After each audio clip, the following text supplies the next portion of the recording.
마태복음 24장 1절로 3절 말씀 같이 읽습니다.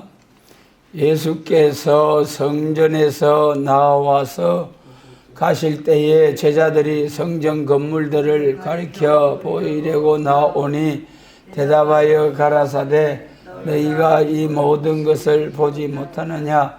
내가 진실로 너희에게 이르노니 돌 하나도 돌 위에 남지 않고 다 무너뜨리우리라. 예수께서 감람산 위에 앉으셨을 때에 제자들이 종용이 와서 가로되 우리에게 이르소서 어느 때에 이런 일이 있겠사오며 또 주의 임하심과 세상 끝에는 무슨 징조가 있사오리까. 마태복음 23장에서 예수님께서 신랄하게 책망을 하시고 그 다음 24장에서는 예수님의 재림에 관한 말씀을 징조들을 쭉 말씀하셨죠. 1절로 3절 말씀으로 돌 하나도 돌 위에 남지 않고 다 무너뜨리우리라. 그 다음에 3절에서 어느 때에 이런 일이 있겠사오며 또 주의 임하심과 세상 끝에는 무슨 징조가 있사오리까. 어느 때에 이런 일이 예루살렘 성전이 무너뜨려지는 일이 있겠사오며 또 주의 임하심과 주의 임하심은 예수님의 재림에 대한 말씀이죠. 주의 임하심과 세상 끝에는 무슨 징조가 있사오리까. 그 대화하는 내용을 보면은 1절로 2절에서는 그 예루살렘 성전의 멸망을 두고 내다보고 말씀하신 건데 3절에서는 예수님의 재림과 세상 끝에 대해서 제자들이 물으신 것을 알 수가 있습니다. 예수님께서 제자들이 예수님께 그 예루살렘 성전을 건물들을 가리켜 보이려고 이제 자랑 삼아서 말했는데 예수님은 사정없이 돌 하나도 돌 위에 남지 않고 다 무너뜨리우리라. 그 예루살렘 성전이 이제 스룹바벨 성전을 중축한 거잖아요. 46년 동안 이제 지었다고 하셨는데 그 참 대단한 것 같은데 그래도 제자들이 예수님께 자랑 삼아 그리 말씀을 하셨는데 예수님은 사정없이 돌 하나도 돌 위에 남지 않고 무너뜨리우리라. 그러니까 제자들이 놀래가지고 아니 선생님 우리에게 가르쳐 주소서 어느 때에 이런 일이 있겠사오며 또 주의 임하심과 세상 끝에 무슨 징조가. 그래 참 이상하잖아요. 2절에서는 그 예루살렘 성전의 멸망을 예수님이 말씀하셨는데 3절에서는 인간 종말에 예수님 재림하실 때에 그때에 무슨 징조가 있사오리까. 그 때에 예수님 재림하실 때와 징조에 대해서 제자들이 뜬금없이 묻게 되는 말씀이지요.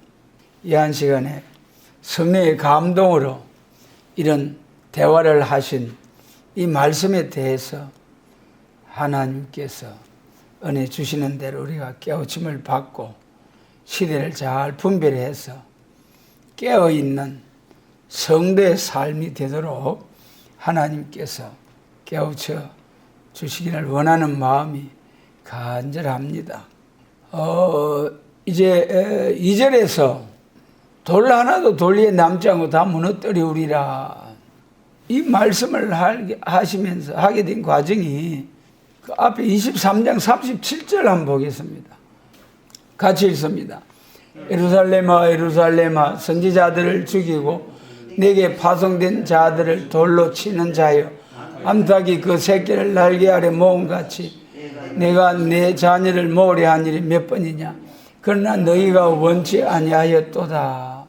예루살렘을 이제 마지막 유월절을 지키려고 유월절 양 십자가를 지시려고 예루살렘에 마지막으로 올라가게 되실 때의 말씀이죠. 스가랴 9장 9절처럼 겸손하신 주님 나귀 새끼를 타시고 예루살렘에 입성하셔서 참 호산나 찬송하리로다 영광스러운 모습으로 환영을 했는데, 그러나 예수님 눈앞에 보기에는 이 환영을 받고 예루살렘을 향하여 올라가시는데, 올라가서 이제 십자가를 지시게 되잖아요. 훤히 내다보시면서. 그래도 이제 예루살렘을 향하여 우시는 모습.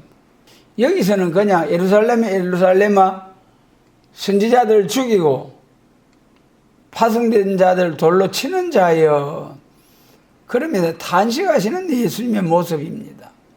그런데 누가복음 19장에서는 예루살렘을 향하여 우셨다고 그랬어요. 예루살렘의 멸망을 내다보시면서. 그 예수님이 이제 우신 것이 나사로의 무덤 앞에서 예수님이 눈물을 흘리셨잖아요. 그리고 여기서 누가복음 19장에서 거기서 막 우셨다고 그랬어요. 우셨어. 예루살렘이 멸망할 수밖에 없는 그것을 훤히 내다보시는 예수님께서 우셨어요. 모세의 율법으로 세워진 이 예루살렘 교회가 망하는 것도 예수님이 이렇게 탄식하며 슬퍼하셨는데, 시내산에서 받은 율법을 통하여 세워진 성전도 허물어질 것을 이렇게 탄식을 하셨는데, 오늘 우리가 섬기는 제단, 오늘 우리가 성전된 우리의 모습은 모세가 시내산에서 받은 그 율법적인 성도가 아니고 예수님의 십자가의 피로 산 백성, 피로 산 주님의 몸된 교회, 이 교회가 멸망할 것을 생각할 때에 우리는 얼마나 더 탄식을 하고 울어야 되겠습니까? 그것을 우리가 이제 비교해 봐야 되겠다. 그러므로 이 마태복음 23장 37절에서 선지자들을 죽이고 파송된 자들을 돌로 치고 하나님께서 그렇게 거스레 행하여도 또다시 회복하시고 또다시 회복하시고 또다시 회복하시고 징계하시고, 그것이 육적 이스라엘의 쭉 역사가 되어 내려왔잖아요.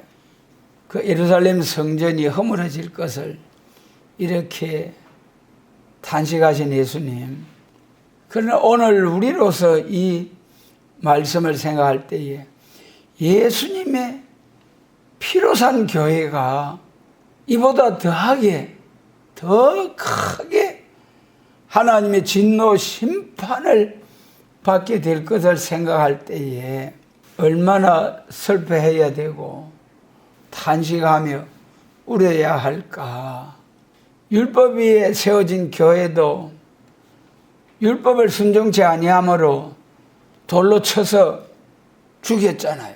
하물며 예수님의, 하나님 되시는 예수님의 십자가의 피로 산 교회가, 피로 산 성도들이 이 멸망해서 정말 예수님 재림하실 때에 심판을 받아서 싹 멸망의 비로 소재하듯이 60만 심판받아 죽어지는 것이 아니라 영육이 아울러 멸함을 당할 수밖에 없는 이 재림과 심판날을 앞에 놓고, 오늘날 우리 한국 교회와 세계 교회가 돌 하나도 돌 위에 남지 않고 무너뜨리우리라 하신 말씀대로 주 70년경에 로마 군대에 의해서 완전히 예루살렘 교회가 무너지고 유대인들은 흩어져 버리고, 그러나 그것보다도 훨씬 더 무서운 예수님 재림하실 때의 심판날,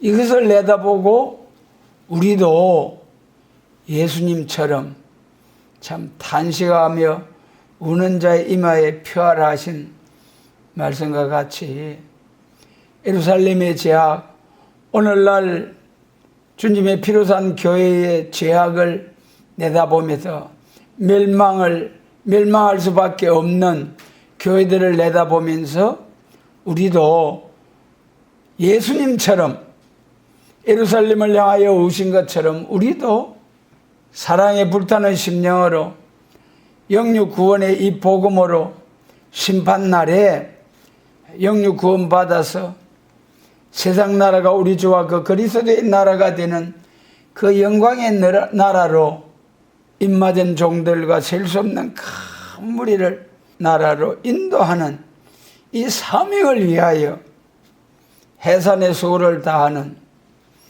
우리들이 되어야 되겠습니다. 그러면 여기서 이제 2절에서 이렇게 예루살렘 성전의 멸망을 보고 탄식하신 우리 예수님에 대해서 살펴보았습니다. 3절에서는 어느 때에 이렇게 예루살렘 성전이 무너질 일이 있겠습니까? 그 말씀이잖아요. 지금으로 말하면은 주의 임하심 그때가 교회가 심판을 받아서 멸망하게 되는데, 그런 하나님의 심판하시는 날이 어느 때에 그런 일이 있겠습니까? 그렇게 물었잖아요. 그때 예수님께서 이제 징조를 말씀하시고 그게 36절에서 말씀하셨잖아요. 36절에서 그 날과 그 때는 아무도 모르나니 하늘의 천사들도 아들도 모르고 오직 아버지만 아시느니라 그러셨잖아요. 예수님이 부활하시고 제자들과 함께 40여일을 지나시고 이제 성천하실 때가 되셔가지고 사도행전 1장에서 예수님이 제자들과 함께 마지막 부탁하시는 말씀이 나오잖아요. 제자들이 예수님께 물을 때에 주님께서 이스라엘 나라를 회복하심이 이때니까 그렇게 제자들이 예수님께 묻잖아요. 거기서 사도행전 1장 6절에서 이스라엘 나라를 회복하심이 이때니까, 그래 육적 이스라엘 예루살렘 교회가 이스라엘 회복, 선지자들이 그 받아서 예언한 말씀이 이스라엘 회복이잖아요. 예수님이 재림하셔가지고 그리스도의 왕국을 이루는 이것을 예언한 것이 선지자들의 예언인데, 예루살렘 교회도 이 이스라엘 회복에 대해서 많은 관심을 가지고 제자들도 이때니까 그렇게 물은 거죠. 그때도 마찬가지로 예수님은 때와 기한은 아버지께서 자기의 권한에 두셨으니 너희 알 바 아니요. 때와 기한에 대해서는 금하셨어요. 그런데 또 한편으로는 때와 기한에 대해서 강조를 하신 말씀들이 있죠. 그것이 이제 전도서 3장 1절에서는 범사가 기한이 있고 모든 목적이 이룰 때가 있다. 반드시 하나님의 하시는 일에는 모든 목적이 이룰 때가 있고 범사가 다 기한이 있다는 거예요. 그리고 또 한편으로는 철새들은 다 때를 알아서 오고 가고 하건만은 내 백성은 여호와의 규례를 알지 못하는도다. 우리 하나님께서 때를 분별하지 못하는 자기 백성들을 향하여 이놈들아, 철새보다 못한 이 사람들아, 그러면서 안타까워하시는, 그리고 이런 말씀 가운데 있지만은 또한 더 나아가서 이사야 42장에서는 하나님의 정하신 때 시기를 알지 못하는 종들을 향하여, 하나님의 양무리를 맡겨주신 종들을 향하여 소경 기머거리가 누구냐? 내 종이 아니냐? 소경이 누구냐? 기머거리가 누구냐? 내 종이 아니냐? 하나님께서 천하보다 귀한 생명, 주님의 피로 산 심령들을 맡겨서, 양무리들을 맡겨서 신앙의 정로로 바른 길로 인도해서 복된 길로 인도하라고 양무리들을 맡겨주셨는데, 때를 몰라서 바로 정로로 인도하지 못하는 이러한 종들을 향하여 책망하신 것이 이사야 42장 19절이죠. 소경이 누구냐? 내 종이 아니냐? 누가 보내는 나의 사자같이 기머거리겠느냐? 누가 나와 친한 자같이 소경이겠느냐?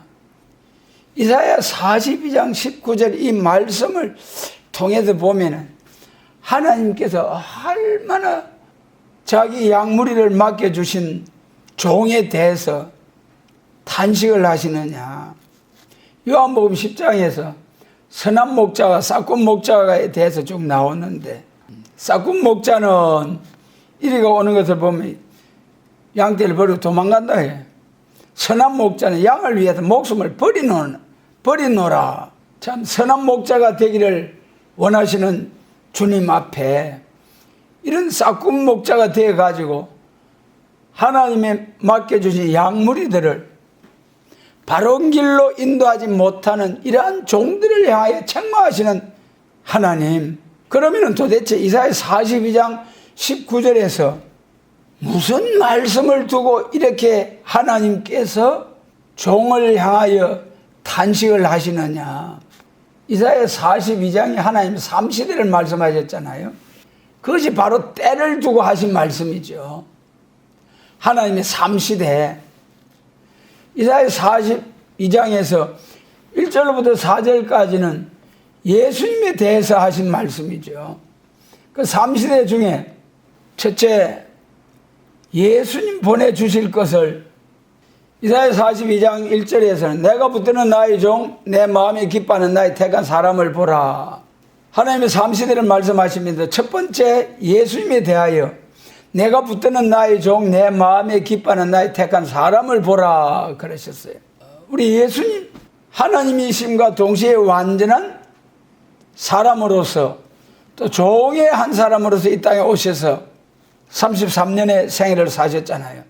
이사야 42장 1절에서 내가 붙드는 나의 종에 대한 예수님의 모습을 빌립보서 2장 7절에서 잘 말씀하셨죠. 그는 근본 하나님의 본체시지만은 하나님과 동등됨을 취하지 아니하시고 자기를 비워 종의 형상으로 오셨다. 마찬가지로 종 한 사람의 몸값 은 30에 팔리신 예수님.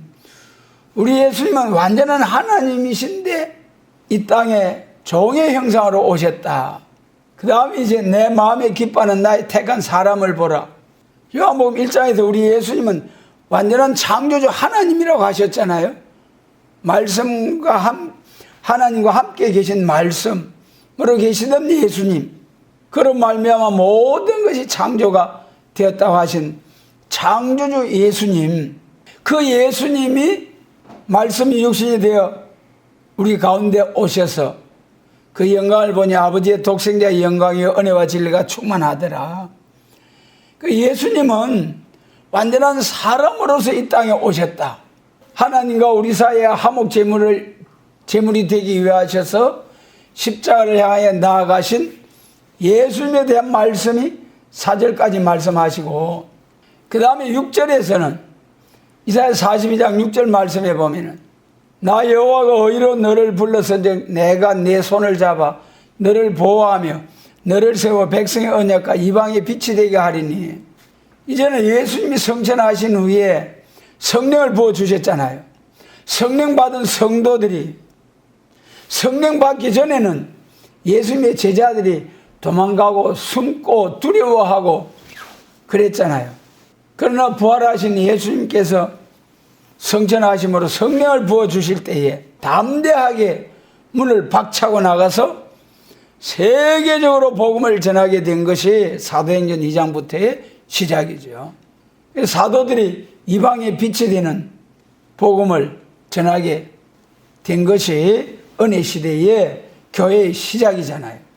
이것이 이제 민족 종교, 율법적인 종교가 세계적인 종교, 예수님의 십자가의 도를 전하는 종교로 이방의 빛이 되게 하는 사도들의 역사가 이 8절까지 쭉 말씀을 하셨어요. 그 다음에 이제 3시대 중에 세 번째가 이사야 42장 9절에 보면은 보라 전에 예언한 일이 이미 이루었느니라. 이제 내가 새 일을 구하노라. 그 일이 시작되기 전에라도 너희에게 이르노라. 이렇게 마지막 세 번째에 하나님이 역사하실 말씀, 그것이 곧 새일의 말씀이다.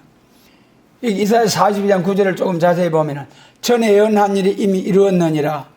이 말씀이 1절로부터 8절까지 예수님을 통해서 하나님과 우리 사이에 화목제물 되신 예수님, 우리의 신앙의 대상이 되어주신 예수님, 그 다음에 그 예수님의 복음을 사도들을 통하여 땅끝까지 온 세상에 전파하게 하신 이방의 빛이 되는 세계적인 종교로 발전하게 하신 하나님. 그래 지금은 온 세상에 천국 복음이 전파되어진 오늘에 이제는 세 번째 역사가 시작이 되어야 된다는 거예요. 새일을 구하는 역사가 있어야 된다. 그럼 이 새일이 뭐냐? 오늘날 이 새일에 대해서도 현재보다도 좀 나아진 것이 새일이다. 또 조금 더 발전된 그런 신앙 노선에 있는 사람들은 구약 이스라엘을 통해서 육적 이스라엘을 통해서 바빌론 포로에서 해방받고 돌아와서 예루살렘 성전을 복구한 회복한 그 역사가 새일이다. 물론 예언적인 예표적인 새일이 되겠습니다만 진짜 성경이 말씀하시는 새일은, 완전한 새일은 창세기 3장에서 선악과 사건을 통해서 사람과 모든 만물이 타락하고 저주받은 이것을 다시 회복해 놓는 것이 하나님의 새일이다.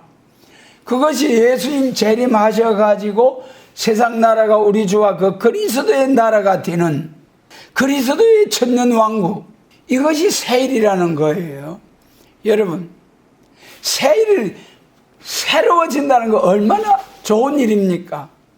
세상에 새일이라고 할 수 있는 일들이 많이 있겠습니다만은 가장 귀한 새일은 무슨 일입니까?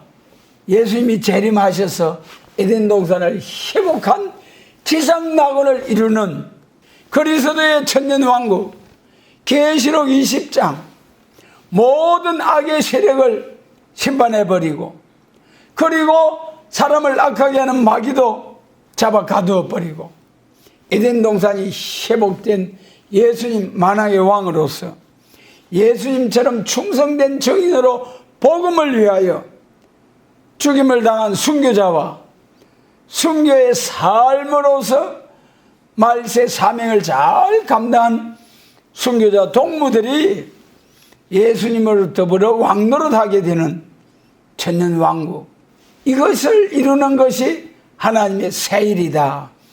그래 이것이 이사야 42장에서 하나님의 3시대, 다시 말씀드리면은 예수님의 33년의 생애, 사도들의 이방의 빛이 되는 천국 복음을 전하는 2000년의 역사, 기독교의 역사, 그 다음에 앞으로 나타날 새일의 역사, 예수님의 재림과 에덴 동산이 회복된 그리스도의 천년왕국, 이 3시대에 대해서 확실하게 여기 42장에서 딱 시대를 구분해서 말씀을 하셨어요. 그런데 이것을 바로 증거하지 못하는 교회들, 그리고 지금으로 말씀드리면은 천국 복음을 전하는 십자가의 도를 전하는 교회가 이제는 예수님의 재림과 심판과 새 시대를 위한 세계적인 기독교가 세계 통일 그리스도 왕국 건설을 위한 복음으로 발전해야 되는데, 또 한 번 발전해야 되는데, 율법을 전하는 교회가 십자가의 법을 전하는 교회로 발전한 것처럼 또 한 번 십자가의 도를 전하는 교회가 야곱에도 재림과 세계 통일 그리스도 왕국을 위한 복음을 전하는 교회로 또 한 번 발전을 해야 되는데, 이 시대적인 역사, 예수님도 직접 말씀하셨잖아요. 때를 따라 양식을 나눠주는 자가 누구냐? 주인이 올 때, 예수님 재림이죠.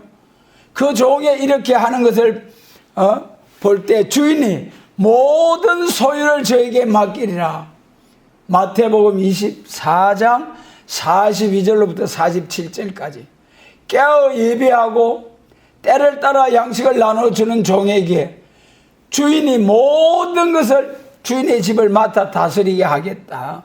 여러분, 때에 대하여 연월일시에 대해서는 우리가 말하면 안 되지만은 징조를 보고 때를 분별하지 못하면은 또한 하나님께서 소경기머리라고 책망하시는 주님이시다. 그러므로 우리가 때에 대해서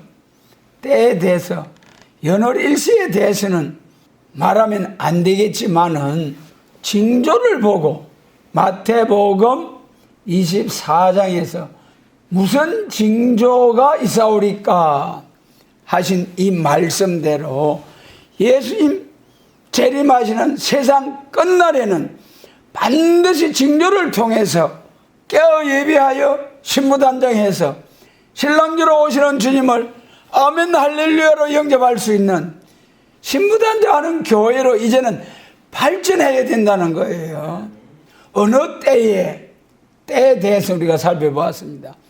그러면 마지막으로 세 번째, 주의 임하심과 세상 끝에는 무슨 징조가 있사오리까? 때를 분별해야 되는데 연월일시가 아니고 징조를 통하여 때를 분별해서 깨어있어 재림하시는 신랑주로 오시는 주님을 영접하도록 해라. 그래서 이 1절로 3절에서 예루살렘의 멸망, 인간 종말의 교회, 주님의 피로 산 교회의 멸망을 내다보시면서 우신 예수님 그러시면서 부탁하신 말씀, 제자들이 물었을 때에 주의 임하심과 세상 끝날에 무슨 징조가 있사오리까? 그때 대답하신 말씀이 4절 이하의 말씀이잖아요. 4절부터 12절까지 쭉 말씀, 몇 가지 징조를 말씀하셨잖아요. 그 중에 가장 첫 번째가 사람의 미혹을 받지 않도록 주의하라. 우리 24장 4절 같이 한번 읽습니다. 예수께서 대답하여 가라사대 너희가 사람의 미혹을 받지 않도록 주의하라. 여러분, 사람의 미혹을 받지 않도록 제일 하나님께서 경계하신 것이 미혹의 역사. 오늘날 저 북방 짐승 정권을 통해서 세계가 위협을 받고 악의 세력이 높아짐으로 힘으로 능으로 어찌할 수 없는 이러한 사상 난제가 온 이러한 오늘의 모습을 통해서 볼 때에 이것도 큰 난제잖아요. 그러나 짐승 정권 아래서 우리가 죽임을 당하면은 육신은 죽임을 당해도 영은 짐승 정권에 의해서 오늘날 여러분 우리 북한이나 저 중공 러시아 참된 신앙생활을 하면서 핍박받는 자들은 복이에요. 북한에서 성경책만 가지고 있어도 또 예수님을 믿다 발각되면 죽음에 처해지는 일이 있어도 그건 오히려 복이에요. 여러분, 순교자들에게 주어지는 것은 얼마나 영광입니까? 계시록 20장 4절에 하나님 나라에서 왕권의 영광이라고 하셨잖아요. 순교의 죽음, 복된 죽음입니다만은 기독교 종말에 가장 크게 경계한 것이 미혹을 받지 말아라. 잠잠히 들어와서 음녀사랑, 진리사랑이 아닌 잘못된 사랑이란 이름으로 복음을 변질시켜서 들어오게 될 때, 미혹을 받게 될 때에 영육의 영혼은 멸망이잖아요. 그래, 이 참 사랑이 좋은 것이지만은 진리 사랑을 받지 아니함으로 유혹의 영을 부어 주셔가지고 망하게 하시겠다는. 그러니 기독교 종말에 이 미혹의 세력이 뭔지 잘 분별하는 것이 너무나 귀해요.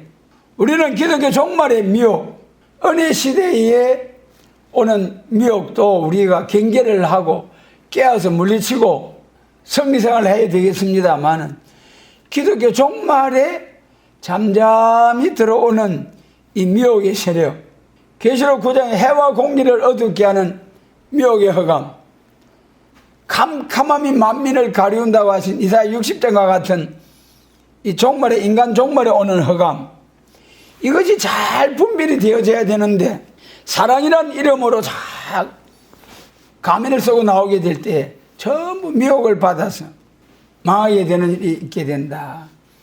그래서 우리는 기독교 종말에 해와 공기를 어둡게 하는 이 미혹의 흑암을, 실체를 바로 알아가지고 이것을 물리칠 수 있는 영안이 열려져야 되는데, 거짓 선지가 와서 쫙 미혹을 해도 이것이 긴가 민가 뭔지 분별하지 못해가지고 미혹을 받아 넘어가게 되는 이러한 시대가 올 것을 말씀하신 거죠.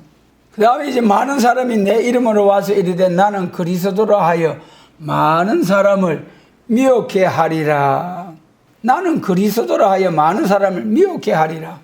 이 예수님의 재림에 관해서 나는 그리스도라 하여, 예수님의 재림에 대해서 참 안타까운 일들이 많죠. 예수님은 분명히 사도행 1장에서 뭐라고 했습니까? 예수의 정인된 자들이 온 세상에 땅끝까지 천국 복음을 전하고 나면은 그 다음에 올라가심을 본 그대로 오시리라 하셨잖아요. 그 올라가심을 본 그대로 오신다는 게 어떤 모습입니까? 올라가신 예수님, 부활 성전하신 예수님, 부활하신 예수님이 영으로 부활했습니까? 영체로 부활하신, 영체로, 영으로만이 아니고 영체. 그러면 요한복음 20장에서 부활하신 예수님이 제자들에 나타나가지고 나를 만져봐라. 그 예수님이 제자들이 문을 닫고 두려워하신 가운데, 두려운 가운데 문을 딱 닫고 숨어있는 가운데 쫙 너에게 평강이 있을지어다. 성령을 받으라. 와, 우리 예수님 봤다. 그때 도마가 없었어요. 그러니까 도마가 뭘 했습니까? 아이고, 나는 절대로 안 믿어. 내가 예수님 손에 못자국을 만져보고 옆구리에 손을 넣어봐야 절대로 안 믿어. 부활하신 예수님 안 믿어. 그런데 그 뒤에 예수님이 다시 나타나셔가지고 도마에게 나를 만져보아라. 그런데 친히 영체로, 몸으로 부활하신 예수님, 영체, 영으로만이 아니고, 그래서 만져보고 대화하고 하신 그 부활하신 영체의 모습으로 제자들과 함께 계시다가 성천하셨잖아요. 그러면 올라가심을 본 그대로 오신다고 하셨으면은 만져보고 대화하고 하신 그 영체로 부활하신 그 모습 그대로 구름 타고 오실 예수님, 이것을 갖다가 그냥 뭐 그대로 보고 만져보고 대화하고 하신 그 예수님 올라가신 그대로 오신다고 사도행전 1장 11절 말씀 그대로 믿으면 될 터인데 뭐 영으로 오셨다느니 이러면서 예수님의 재림에 대하여 여기 본문 5절에 있는 말씀처럼 나는 그리스도라 하여 많은 사람을 미혹해 하리라. 오늘날 그리스도라 이름하는 이런 자들이 그래 이런 것을 보거든 이것이 종말의 징조다. 그 다음에 6절 말씀에 보면 난리와 난리의 소문을 듣겠으나 너희는 삼가 두려워 말라. 이런 일이 있어야 하되 끝은 아직 아니니라. 물론 과거에 1차, 2차 세계대전이 큰 전쟁들이 있었습니다만은 앞으로 난리와 난리의 소문을 듣겠으나 너희는 삼가 두려워 말라. 이런 일이 있어야 하되 끝은 아직 아니니라. 계시록 8장 13절에 화 3대 화를 말씀하셨잖아요. 그 중에 둘째 화와 셋째 화가 중동전쟁과 아마겟돈 전쟁. 오늘날 교회들 가만히 보면은요, 중동전쟁과 아마겟돈 전쟁이 분별이 안 돼요. 지금 저 우크라이나 전쟁하고 이스라엘 하마스 전쟁하고 이런 전쟁이 일어나가면 티격태격할 때에 와 이제는 성경대로 중동전쟁이 일어난다. 큰일 났다. 중동전쟁이 일어났다. 예수님 재림 준비해야 된다. 그런데 실질적으로 중동전쟁이 일어나는 시기는 언제입니까? 계시록 9장 14절 15절에 유브라데 강에 결박된 네 천사를 놓아주라 했잖아요. 유브라데에 결박한 네 천사를 놓아주는 시기가 언제냐 그 말이에요. 그 시기를 보면은 계시록 7장에서 그 네 천사가 바람집을 꼭 붙잡았잖아요. 언제까지 붙잡으라고 했습니까? 우리가 우리 하나님의 종들의 이마에 인칠 때까지 바람집을 붙잡으려 했는데, 계시록 7장에서는 인치는 역사 13만 4천 변화성도가 나올 때까지 바람집을 꼭 붙잡으려 했어요. 그런데 계시록 9장 14절에 가서는 유브라데 결박한 네 천사를 바람집을 놓아주라 했어요. 바람집이 놓아지기까지, 중동전쟁이 일어나기 전까지 무슨 일이 있다는 겁니까? 계시록 7장에도 14만 4천 하나님의 입맞은 종들이 나온다는 거예요. 입맞은 종들이 나옴과 동시에 그 종들이 계시록 10장과 11장과 같이 얼굴이 해와 같이 빛나는 완전한 빛의 종들이 되어가지고 정인의 권세를 받아서 1260일 전삼년 반 세계적으로 쫙 영육 구원의 악업을 모으는 이 사명을 한다는 거예요. 입맞은 종들이 나오는 기간이 전삼년 반이잖아요. 1260일이면. 그리고 그 후에 비로소 유브라데에 결박한 네 천사가 놓여서 사람 3분의 1을 죽는 큰 전쟁, 중동전쟁이 있다. 그 전쟁을 통해서 무슨 일이 일어나게 됩니까? 계시록 13장 5절에서 짐승에게 42달 동안 세상을 맡겨버리는 후 3년 반 대환란이 오게 되는 거죠. 그래서 여기 6절에서 난리와 난리의 소문을 듣겠으나 앞으로 큰 전쟁이 계시록 9장 14절에 유브라데 강에 놓여진 네 천사를 통해서 중동전쟁이 일어날 일과 그로 통해서 후 3년 반 동안에 온 세상 모든 사람들에게 666표받게 하고 짐승의 우상에게 절하게 하고 그 다음에 이제 그런 표받은 일이 다 있고 난 다음에 표받은 자들에게 상 준다고 했어요. 심판하신다고 했어요.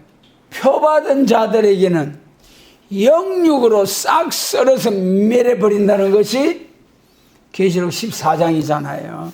그러니까 이 아마겟돈 전쟁은 계시록 16장에서 나타나는데 아마겟돈으로 왕들을 모아가지고 한순간에 싹 심판을 내버리는데 중동에서 일어나는 전쟁, 난리와 난리의 소문, 중동전쟁과 아마겟돈 전쟁의 차이. 중동전쟁은 사람 3분의 1이 죽는 전쟁이요. 그 전쟁을 통하여 후 3년 반 대환란에 들어가는 중동전쟁이요. 그 다음에 중동전쟁을 통해서 후 3년 반 짐승 수정 통치를 통해서 666표를 다 받게 하는 거예요. 666표를 다 받게 해놓고 그때 표 받으면 영육이 하나님의 진노 심판받는다고 했기 때문에 절대로 표 받으면 안 되죠. 그런데 후 3년 반에 들어가면은 표를 받지 않으면은 육신적으로 살 수가 없어요. 다 죽어야 돼요. 그렇기 때문에 거기서 죽든지 그렇지 않으면 표를 받고 잠깐 동안 육신이 살기 위해서 표를 받든지 해야 되는 거예요. 그 표 받은 자를 심판하는 것이 아마겟돈 전쟁. 표 받은 자를 심판하는 것이 아마겟돈 전쟁이다. 그러니 시기적으로는 아마겟돈 전쟁은 중동전쟁이 있은 후에 3년 반 후에 후 3년 반이 지난 후에 아마겟돈 전쟁은 선과 악의 최후의 결전 마지막 심판이에요.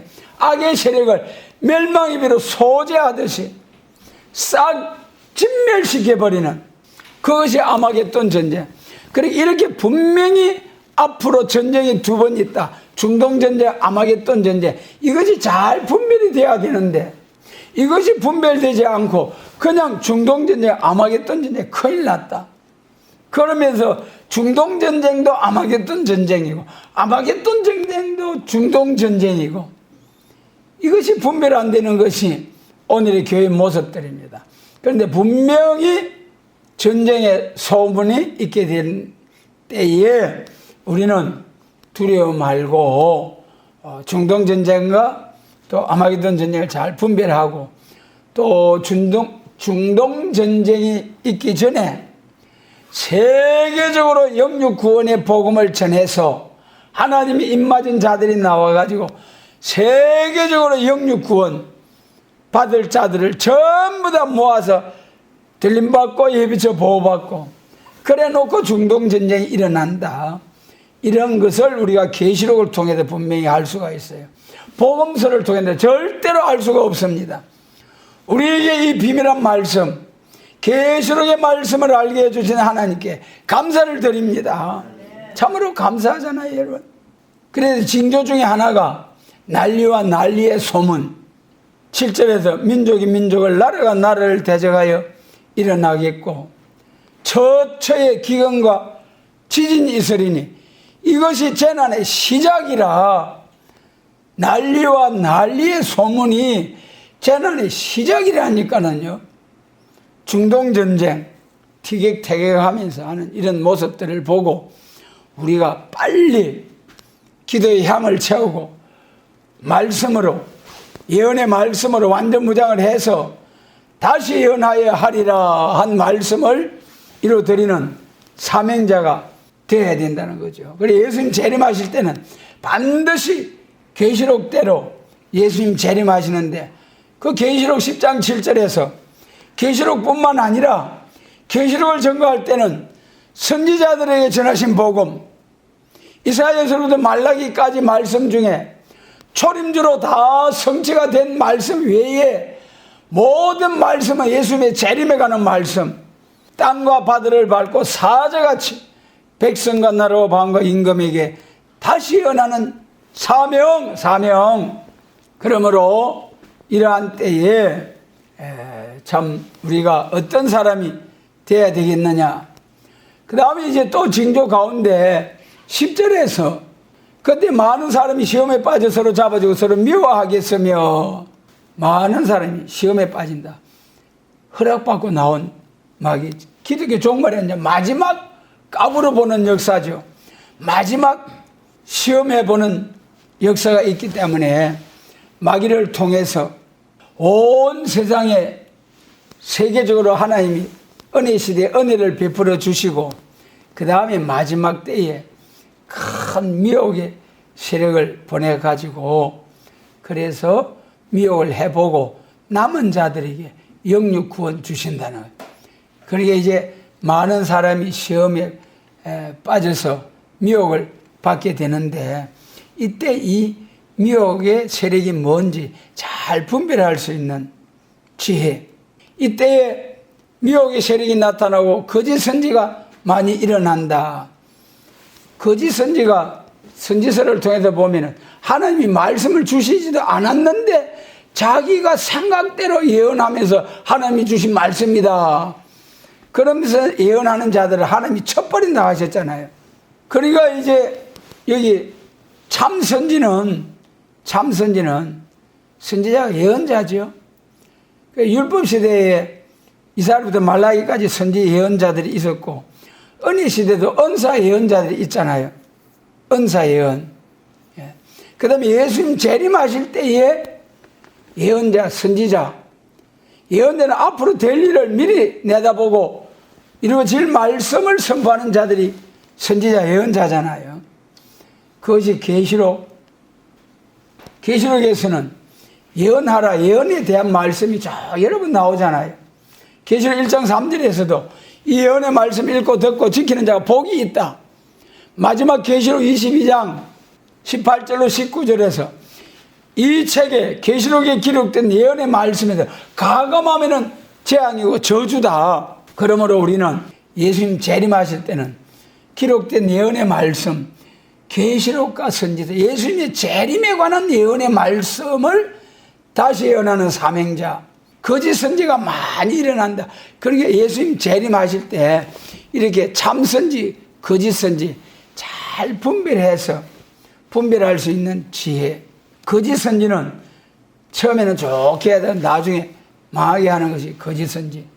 참 선지는 하나님께서 시련의 과정을 통과해가지고 거기서 인정받으면 상 받을 일 많이 할 수 있도록 건너로 역사해 주시는 하나님의 역사. 그 다음에 12절 말씀 보면은 12절 마지막으로 한번 같이 읽겠습니다. 12절입니다. 불법이 성함으로 많은 사람의 사랑이 식어지리라. 이 법 말이죠. 법이 중요하잖아요. 오늘날 우리나라에서도 법대로 심판한다는 재판관들이 성경에서 벌써 예언해 놨어요.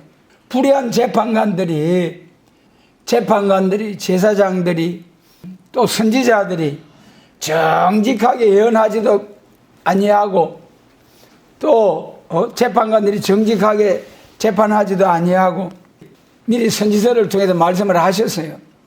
그러면 여기 불법이 성함으로 많은 사람이 사랑이 식어지리라.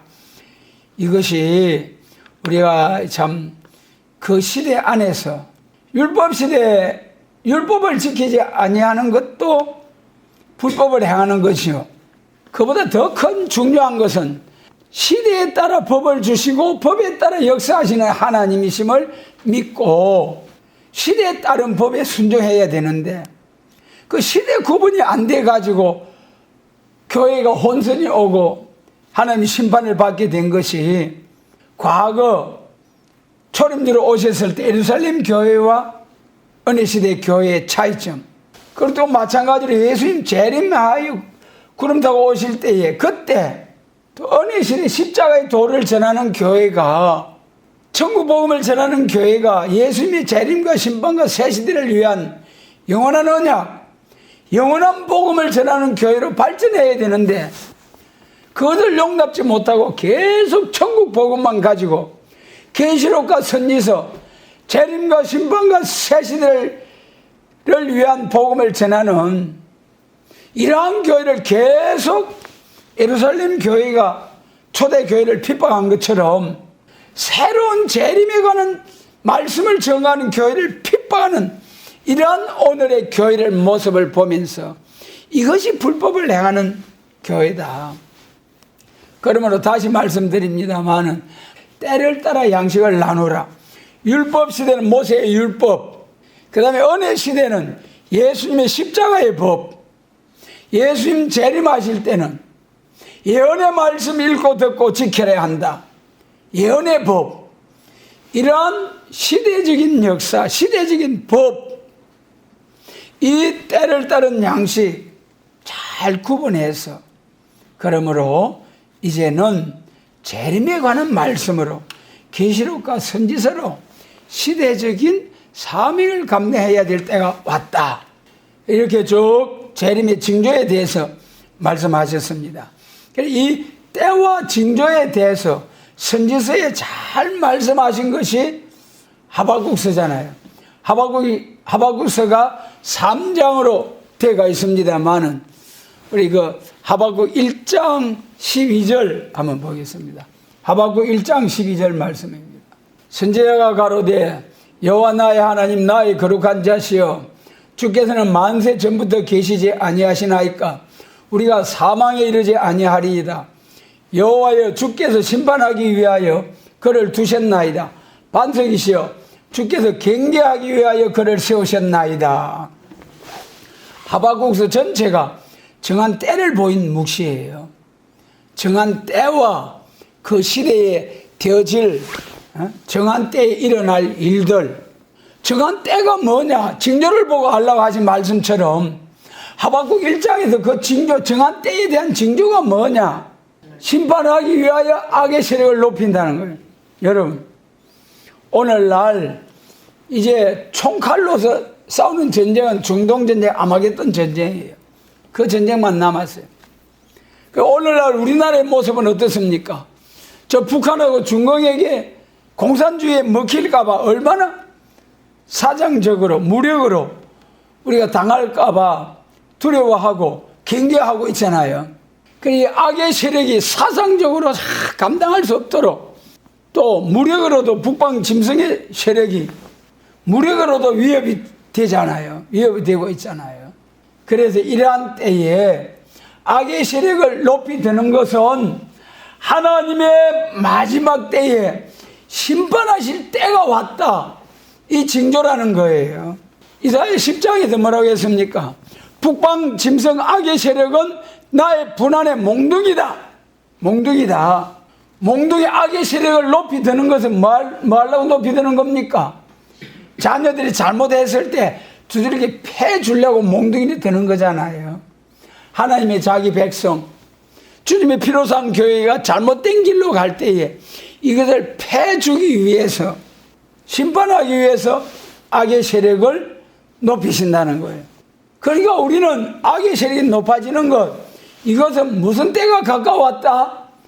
예수님의 재림하실 때가, 심판주로 오실 때가 가까워온다는 이런 경고라는 것을 깨닫고 빨리 기도의 향을 채우고 말씀으로 완전 무장해서 말씀의 건세를 받고 1260일 예언할 수 있는 종으로서 하나님께 영광을 돌려야 되겠다는 그런 사명감으로 충만해야 할 때가 왔다는 거예요.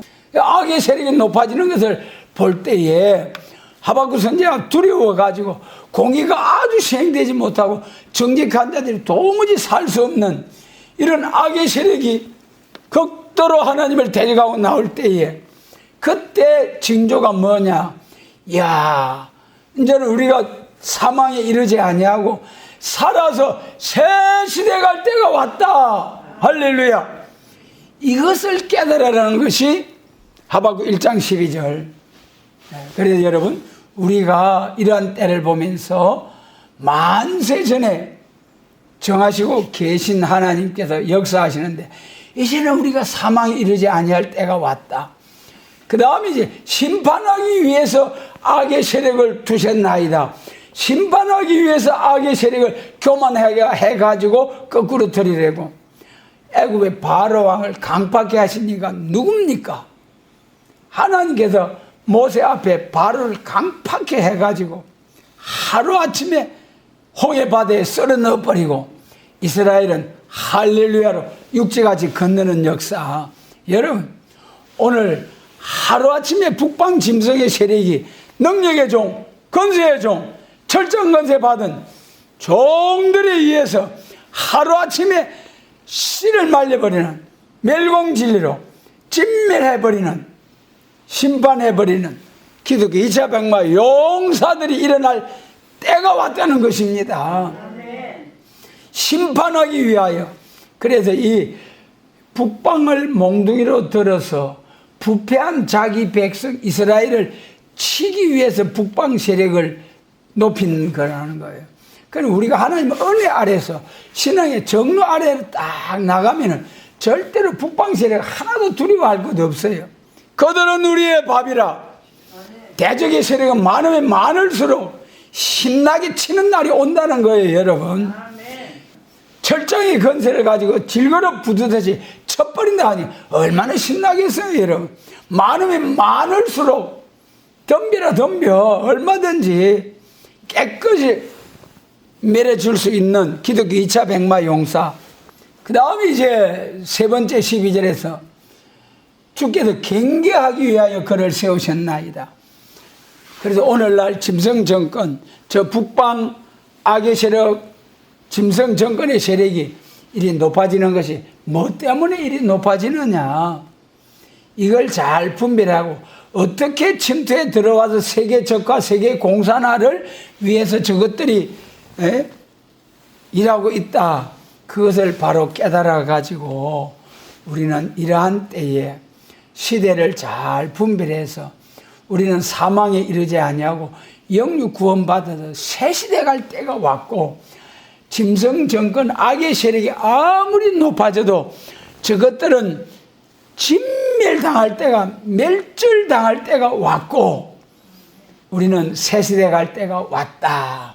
이러한 때와 징조들을 잘 분별을 해서 많은 사람들을 새 시대로 인도하는 이런 우리 사명자들이 되도록 주님께서 참으로 도와주시고 축복해 주시고, 또 우리는 예수님께서 예루살렘 교회의 멸망을 내다보고 우신 것처럼 우리는 그 모세의 율법을 통해 세워진 예루살렘 교회보다도 예수님의 피로 산 교회가, 이 세계적인 교회가, 한민족적인 교회 예루살렘 교회보다도 오늘 세계적인 교회가 다 망하게 됐는데, 이것을 보고 우리도 예루살렘 교회를 향하여 우신 것처럼 우리도 울어줄 수 있는 진리 사랑으로 충만한 우리 모두가 되도록 주님께서 깨우쳐 주시고 성령으로 역사해 주시기를 원합니다.